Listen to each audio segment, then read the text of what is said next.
Limonchilik ham ayni paytda qishloq xo'jaligining eng serdaromad va tez sur'atlarda rivojlanayotgan yo'nalishlardan biriga aylangan. Hozirda respublika bo'ylab ko'plab fermer xo'jaliklari va xonadonlarda limon yetishtirilmoqda. Umuman olganda O'zbekistonda bugun limonchilik rivoji, istiqbollari, tarmoqdagi yangi imkoniyatlar va iqtisodiy salohiyat butunlay yangi bosqichda.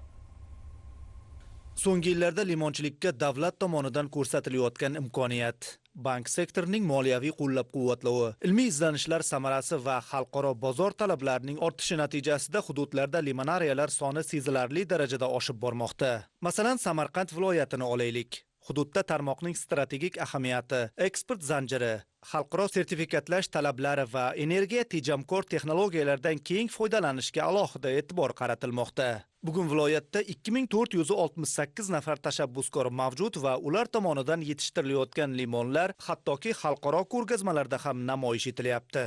O'zbek limonini milliy brend sifatida dunyo bozoriga chiqarish, yuqori navli ko'chatlar yaratish, issiqxonalarni avtomatlashtirish, qayta ishlash uchun xorijiy texnologiyalarni jalb etish bugun muhim ahamiyatga ega. Biz 3 gektar maydonda limon yetishtirib kelyapmiz. Yaqinda mana Singapur davlatiga ham limonlarimizni yarmarkaga olib borib, Singapur xalqiga ma'qul bo'lgan tomonlarini ko'rib keldik. Hozircha yetishtirayotgan mahsulotlarimiz mana 3 yillik daraxt bo'ldi. O'tgan yil kamroq mahsulot olgandik. Bu yil mana hosildorlik ancha ko'paydi. Yili oshaversa, yana hosil ko'payib boraveradi. Hozircha masalan bitta davlatga eksportni boshlagan bo'lsa, kelajakda 30 ta davlatga eksportni qilmoqchi.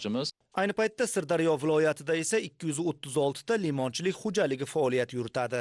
Hudud iqlimi limon yetishtirish uchun nihoyatda qulay. Bir tub daraxtdan o'rtacha 50 kilogramm hosil olish mumkin. E'tiborlisi, kasalliklarga chidamli navlar va ko'chatlarni parvarishlashdagi qulaylik sabab dehqonlar yil davomida barqaror daromadga ega bo'lyapti.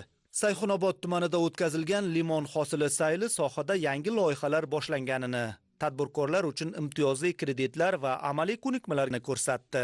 Limon bilan shug'ullanayotganimizga 15 yillar bo'ldi. Boshidan mayda ko'chatdan boshlangan, hozir ko'chatlar hammasi yetilib, hosilga kirgan. Xudo xolasa mana bu yilgi hosilni ko'rib turibsiz. 4 sotikka 39 tup limon ekilgan. 2 tonna, 2,5 tonna hosil xudo xolasa kutyapmiz. Bu juda beozor narsa bu. Yaxshi ekin, qo'shimcha daromad. Oilangizga-da bu. O'zingiz ham limon pishirsa sal yurishingiz ham yaxshi bo'ladi. Jizzax viloyati esa limonchilikni ilm-fanga asoslangan holda rivojlantirilayotgan hudud sifatida e'tirof etiladi. Viloyatda 739 nafar limonchilik bilan shug'ullanuvchi tashabbuskor mavjud. Misol uchun, Ko'hna Sharq saltanati fermer xo'jaligi limonchilik bo'yicha namunali majmua. 70 sotix issiqxonada zamonaviy suv tejovchi texnologiyalar, to'g'ri agrotexnik tadbirlar va mikroklimatli boshqaruv uskunalari asosida yuqori hosildorlikka erishilmoqda. Hamma narsa o'ziga yarasha mehnat talab qiladi. To'g'ri sug'orib, to'g'ri agrotexnika parvarishlab, o'sha tiyinni yumshatib, vaqtida o'sha mahalliy o'g'itlarni vaqtida berib parvarishlasangiz, kerakli natijaga erishasiz. Hozir yana kengaytiraman desangiz, yo yangidan limonchilikni rivojlantiraman, limonchilik qilaman desangiz, hozirgi sharoitda juda oson imtiyozli kreditlar bor. Mana hozir limon zorimizga kirib keladiganingizda bitta limon emas, sitrus mahsulotlarini yetishtirishni rejalashtiryapmiz.